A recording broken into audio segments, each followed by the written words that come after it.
Anda kembali bersama kami di obrolan malam. Sudah kembali bergabung bersama kita Andreas Parera, politisi PDI Perjuangan.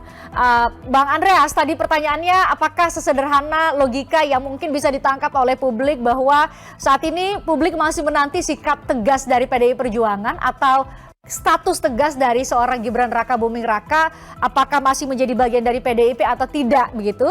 Apakah salah satu alasannya adalah untuk menjaga soliditas suara di tingkat akar rumput agar jangan sampai kemudian terjadi crossing atau bahkan ada pemilih Pak Jokowi yang meninggalkan pemilih PDIP atau justru sebaliknya? Apakah itu menjadi pertimbangan, Bang Andreas?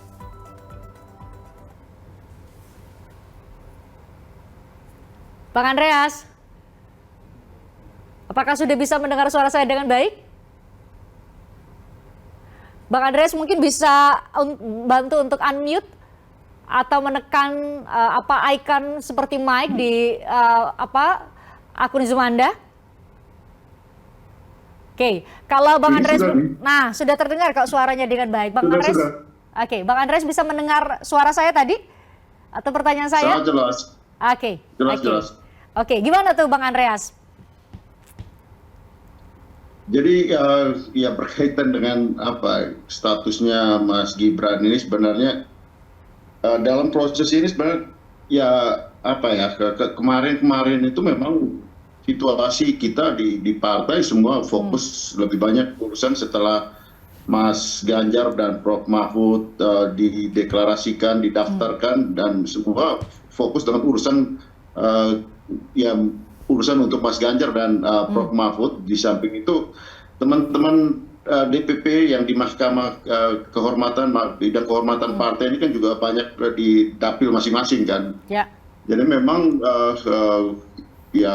belum dibahas secara khusus yang menyangkut hal tersebut gitu.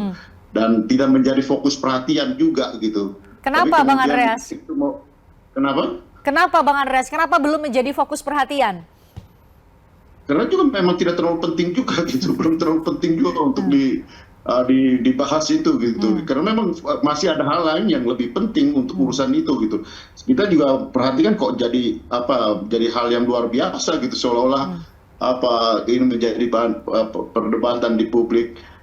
Sementara yang lebih penting untuk dibicarakan itu adalah apa yang sudah diputuskan. Itu poin-poinnya gitu, bahwa seharusnya ya seperti yang proses yang terjadi biasanya juga kalau memang beliau memahami prosedur di partai, dia kalau memang sudah memilih partainya Kang Aceh bukan sekedar pamit tapi juga menyampaikan secara terbuka gitu, datang mengucapkan bahwa saya akan meninggalkan partai ini dan berterima kasih bahwa selama ini saya sudah dibimbing dan dibesarkan oleh PDI Perjuangan dan sekarang saya siap bergabung dengan Pak Prabowo dan kawan. Sebenarnya tidak ada masalah kalau itu dilakukan gitu.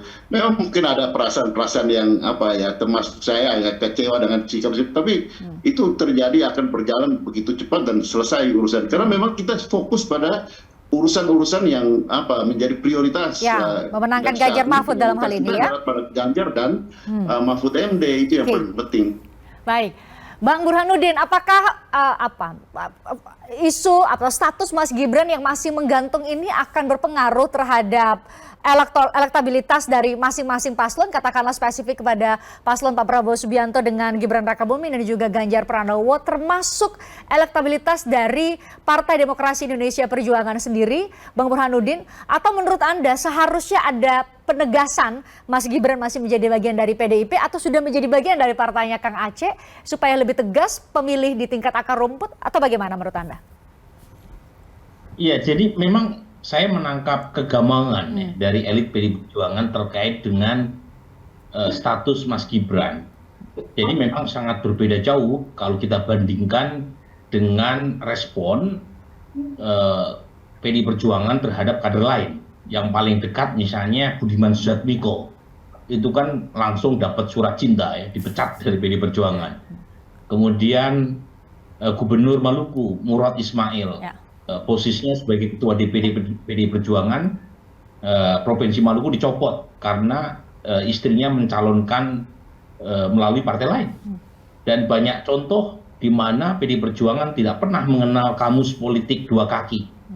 Jadi siapapun meskipun menang dalam pilkada pecat kalau misalnya maju melalui partai lain.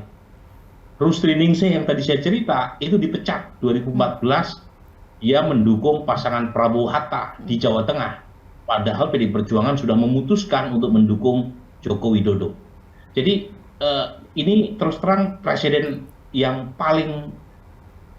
pertama yang saya ikuti, di mana PDI Perjuangan belum mengambil keputusan yang tegas. Nah, pertanyaannya kan kenapa? Ya. Gitu. Nah, ini menarik ya, kalau kita lihat hubungan Pak Jokowi dengan PDI Perjuangan, itu sebenarnya terlalu kuat asosiasi keduanya. Makanya ketika approval rating Presiden Jokowi meningkat, itu yang paling mendapatkan insentif elektoral adalah PDI Perjuangan. Meskipun partai koalisi pendukung Pak Jokowi bukan hanya PDI Perjuangan. Tetapi ketika approval rating Presiden Jokowi turun, yang paling terdampak adalah PDI Perjuangan. Jadi ini hubungan asosiatif antara keduanya sulit untuk diabaikan. Nah, kalau misalnya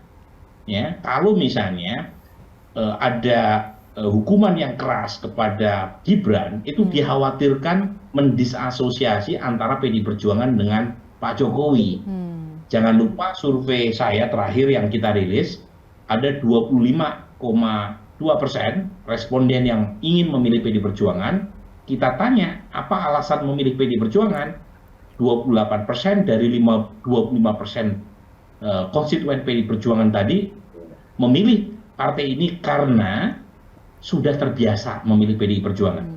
Nah, alasan terbesar kedua sebanyak 24% itu memilih PDI karena suka Pak Jokowi. Jadi itu alasan terbesar kedua. Nah, kalau misalnya treatment keras kepada Gibran itu mengurangi Jokower, menimbulkan kelompok Jokower untuk mengalihkan dukungannya, itu akan mengurangi. Belum lagi ya, kan ada kekhawatiran kemudian muncul efek melodramatik. Masyarakat kita kan suka sinetron. Kalau kemudian digoreng bahwa pemecatan itu dianggap menzalimi Gibran, maka yang dirugikan juga PDI Perjuangan. Jadi menurut saya hukuman terhadap Gibran mungkin dipending sampai Pilpres. Kalau misalnya Mas Ganjar menang, nah mungkin baru dipikirkan. Tetapi dugaan saya per hari ini akan dibuat semacam ini ya. Jadi kesadaran diharapkan muncul dari Mas Gibran untuk mengembalikan KTA.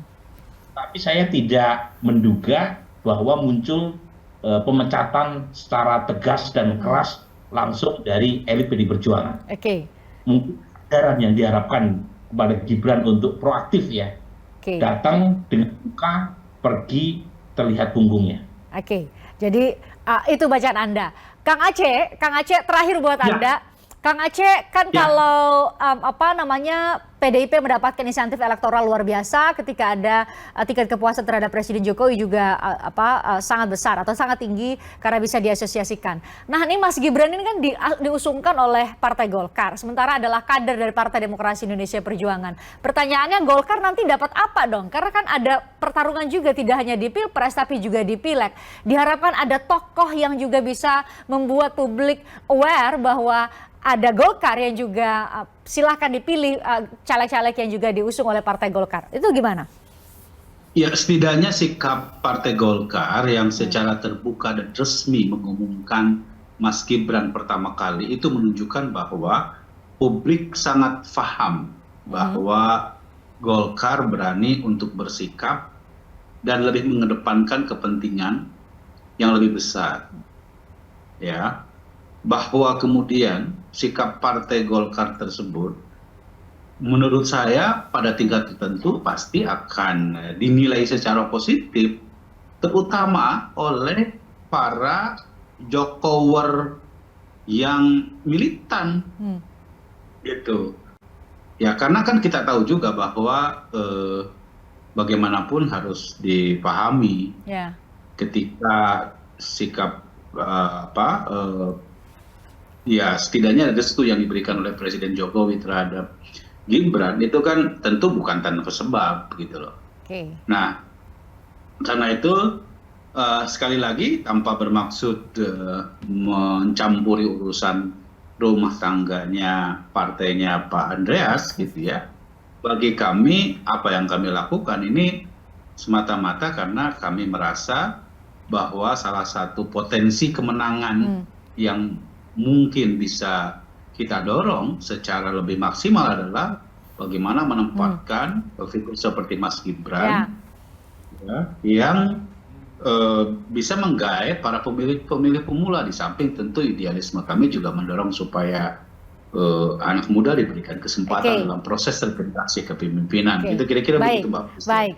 Kata Bang Burhanuddin tadi, kita tunggulah beberapa waktu ke depan untuk bisa kemudian kembali dipotret oleh berbagai lembaga survei, termasuk mungkin lembaga survei yang dipimpin oleh Bang Burhanuddin untuk melihat apakah ada efek elektoral dengan kehadiran para bacawa pres, termasuk kehadiran kader PDIP di kubu Koalisi Indonesia Maju. Bang Andreas, Kang Aceh, Bang Burhanuddin, terima kasih sudah hadir di obrolan malam. Sehat selalu untuk Anda bertiga.